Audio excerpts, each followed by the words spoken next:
In this video we'll display the Fibonacci sequence using recursion. So let's make a function recur Fibo. Okay, so I'm going to put n as the argument over here. Okay, so I'm going to make a if statement. If n is less than equal to 1, we will return n. Okay, let's make a else statement. Else we will return recur underscore Fibo. So we'll put the argument as n minus 1 and then plus, okay, recur Fibo and then n minus 2. Okay, so let's make the variable nterms equals 9. Okay, so we'll check if the number is a valid term.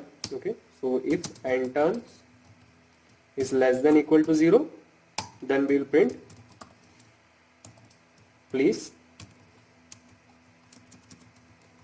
enter a positive integer. Okay, and then we'll make an else statement. Else we'll print Fibonacci sequence. Okay,